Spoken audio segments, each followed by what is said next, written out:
चलिए तो seventh question की बात होगी। अब सेवेंथ क्वेश्चन देखो क्या लिखा है, find the volume of sphere. आपको स्फीयर का वॉल्यूम निकालना है।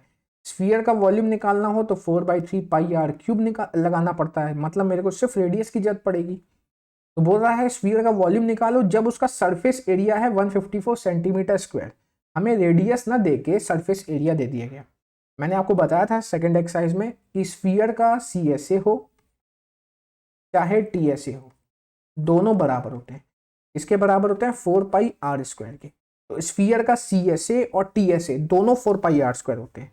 तो कभी आपसे बोलेगा सरफेस एरिया ऑफ स्फीयर, मतलब 4πr² ही बोल रहा है। तो आपको दिया है सरफेस एरिया, कितना दिया है 154 सेंटीमीटर स्क्वायर। तो क्वेश्चन चाह रहा है कि आप सरफेस एरिया का फॉर्मूला लगाओ, R निकालो और फिर उसके बाद आप वॉल्यूम निकालो, क्योंकि वॉल्यूम के लिए रेडियस चाहिए होगा। इन्होंने रेडियस ना देके सरफेस एरिया दे दिया, और सरफेस एरिया 154 कैसे आया होगा, जब हमने 4πr² लगाया होगा तब 154 आया होगा। तो पाई का मतलब 22/7 होता है इंटू रेडियस का स्क्वायर इक्वल टू 154। तो ये हो जाएगा रेडियस का स्क्वायर 154 इंटू 7। भाई ये 7 क्रॉस मल्टीप्लाई हो जाएगा और 4 इंटू 22 आ जाएगा नीचे, 4 इंटू 22 नीचे आ जाएगा। अब 22 की टेबल में 154 आता है 7 टाइम्स। ये हो जाएगा R² equal to 7 into 7 49 upon 4। अच्छा, अब ये जो 49 है ये 7 का स्क्वायर होता है और 4 किसका स्क्वायर होता है, 2 का। तो 7/2 का स्क्वायर लिख दिया मैंने। ये जो 49/4 है, 49 7 का स्क्वायर होता है और 4 जो है 2 का स्क्वायर होता है, तो स्क्वायर से स्क्वायर कैंसिल हुआ।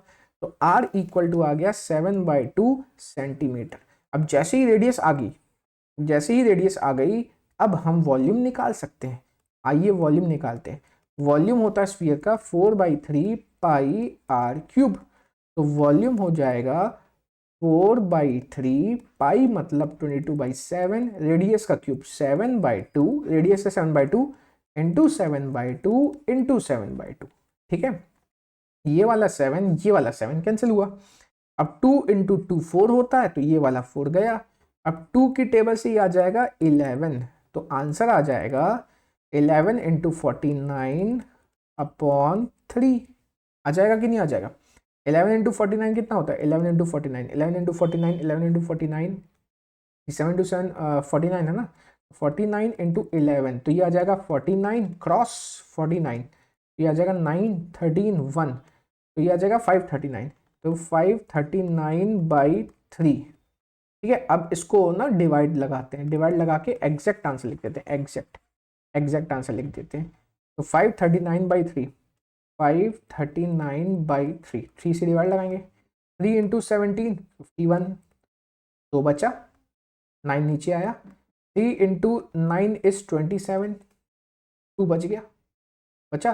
तो पीछे मिक्स फ्रैक्शन में आंसर दिया है, मिक्स फ्रैक्शन लिखना हो तो 179 2/3। मैं डेसिमल में पूरा निकाल देता हूँ। पॉइंट लगाया 0 6 18 अगेन 2 0 6, ये चलता ही आएगा। तो वॉल्यूम आ जाएगा 179.66 सेंटीमीटर क्यूब।